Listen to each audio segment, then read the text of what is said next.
गुरुजनों, माताओं, बहनों, भाइयों एवं प्यारे बच्चों, आप सभी को ओम प्रकाश वर्मा का सादर प्रणाम।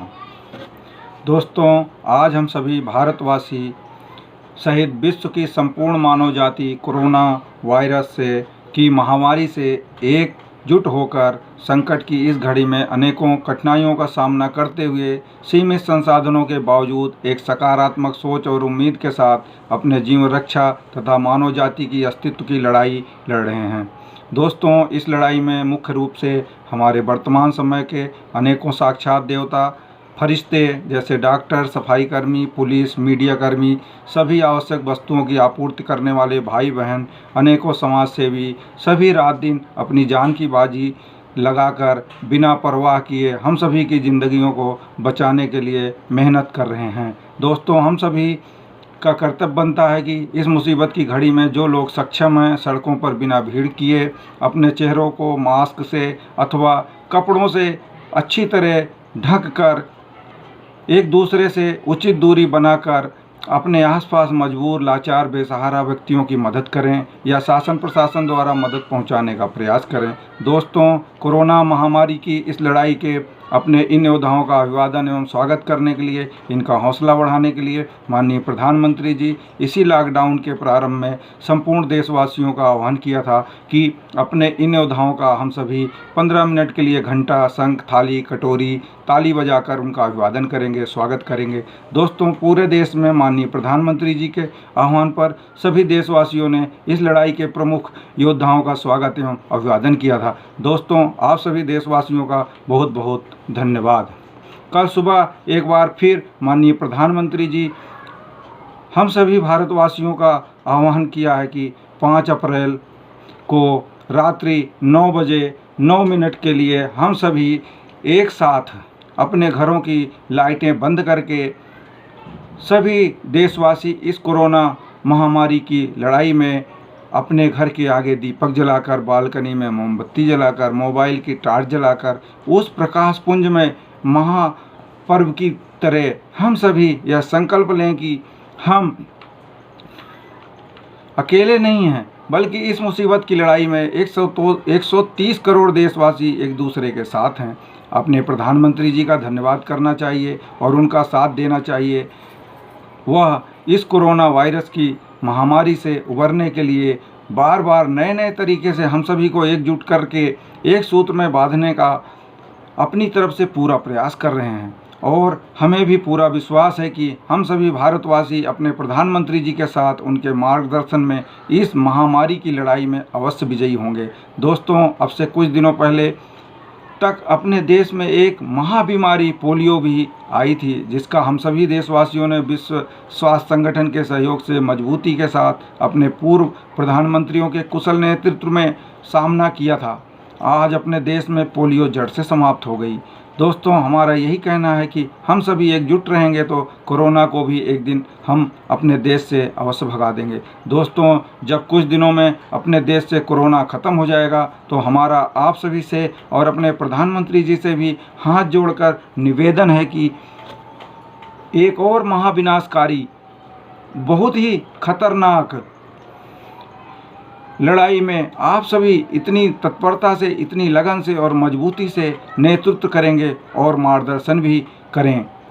इस लड़ाई को हम 130 करोड़ भारतवासी एकजुट होकर कुछ सप्ताह में ही रविवार को रात्रि 8 बजे 8 मिनट के लिए अपने घरों की प्रमुख लाइटें बुझाकर, दीपक जलाकर, मोमबत्ती जलाकर, मोबाइल की लाइट जलाकर, घंटा, शंख, ढोल, मंजीरा, थाली, प्लेट, कटोरा आदि बजाकर ही जीत पाएंगे। इस लड़ाई में लॉकडाउन अथवा जनता कर्फ्यू की कोई आवश्यकता नहीं पड़ेगी।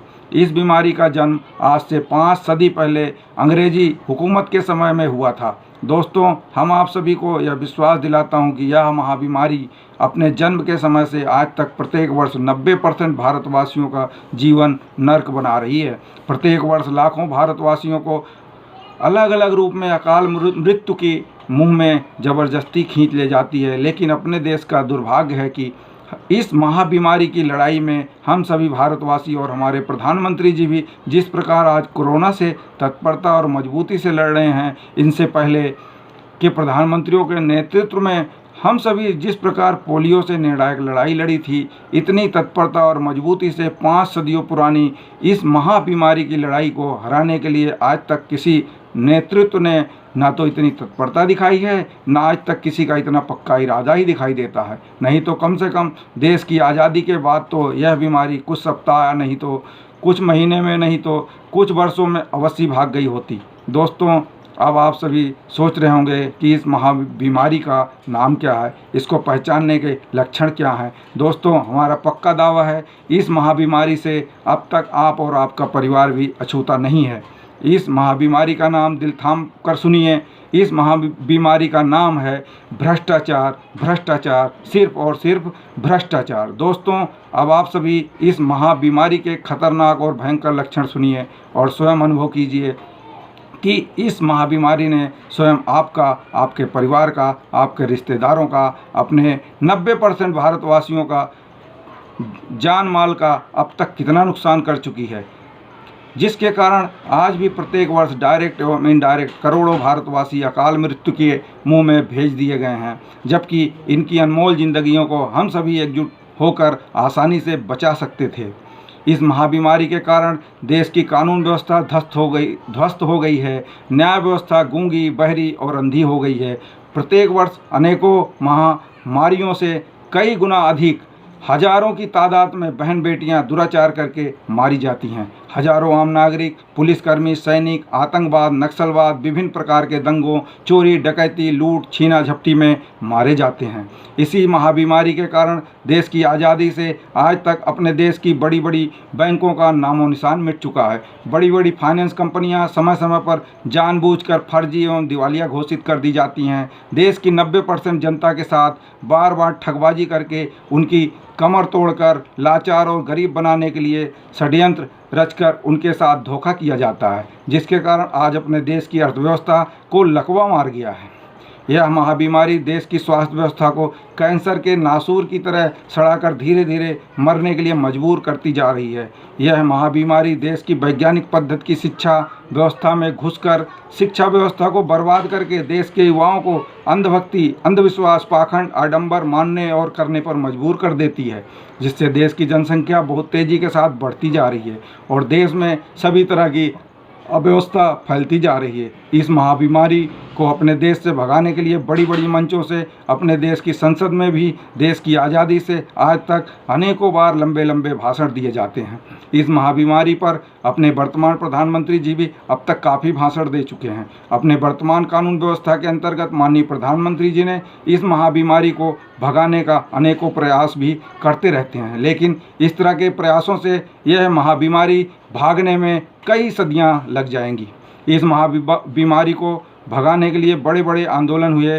पूज्य गुरुदेव अन्ना हजारे जी 11 दिनों तक अपनी जान की बाजी लगाकर भूखे प्यासे रहकर अनशन किए। उन्होंने तो अपना स्वास्थ्य तक खराब कर लिया। अनशन के बाद बड़ी मुश्किल से उनकी ज़िंदगी बची। अनशन के दौरान अन्ना जी ने एक बार हम सभी देशवासियों को 15 मिनट के लिए घरों की लाइटें बंद करके थाली, प्लेट, कटोरा आदि बजाकर इस महाबीमारी से लड़ने के लिए एकजुटता दिखाने के लिए आह्वान किया था। सभी देशवासियों ने उनका पूरा साथ भी दिया था। दोस्तों, लेकिन दुर्भाग्य बस बिना बीमारी भगाए उन्होंने तब से आज तक दोबारा हम सभी का कभी आह्वान ही नहीं किया।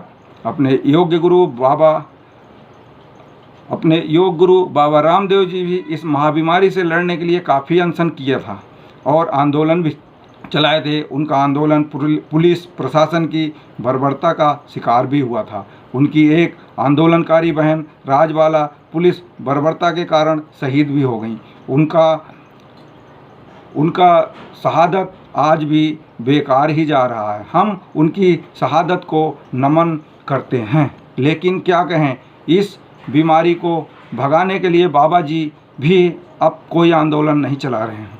दोस्तों, जैसा कि आप सभी जानते हैं, इसी महाबीमारी को ख़त्म करने के लिए एक नई राजनीतिक पार्टी का जन्म हुआ, आम आदमी पार्टी, जिसके मुखिया अरविंद केजरीवाल जी ने भी अनेकों बार अनशन किए और लगातार तीसरी बार दिल्ली के मुख्यमंत्री भी बन गए हैं। दोस्तों, हम सभी आसानी से अंदाज़ा लगा सकते हैं जिस प्रकार अपने देश में इन महापुरुषों के लाख प्रयासों के बाद आज भी भ्रष्टाचार के हजारों मामले सामने आ रहे हैं, माननीय प्रधानमंत्री जी के नाक के नीचे कोरोना जैसी महामारी की सहायता धनराशि में हजारों करोड़ का वारानारा आसानी से हो जाएगा और इस महामारी की लड़ाई की ताकत को यह महाबीमारी काफ़ी हद तक कमज़ोर भी करेगी।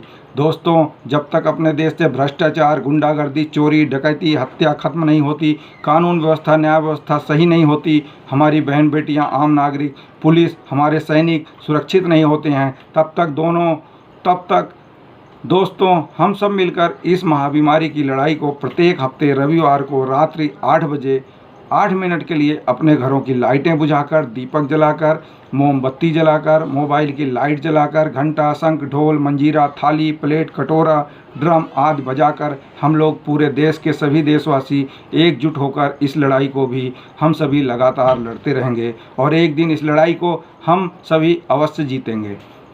यही हमारा आप सभी से और अपने माननीय प्रधानमंत्री जी से निवेदन है। आज हमने अपने दिल की बात आप सबके सामने रख दिया है। अब आप लोग आत्ममंथन कीजिए। हमने तो कसम खाई है अन्याय, अत्याचार, दुराचार से पीड़ित जनता की मदद के लिए उनकी जूतियों के प्रतीक को गले का हार बनाकर पिछले 2 वर्षों से पहन लिया है। आप सभी को अपने प्रधानमंत्री जी को भी इस लड़ाई में एकजुट होने के लिए जीवन भर जागृत करता रहूँगा। धन्यवाद। जय हिंद, जय भारत, जय संविधान, जय अध्यात्म।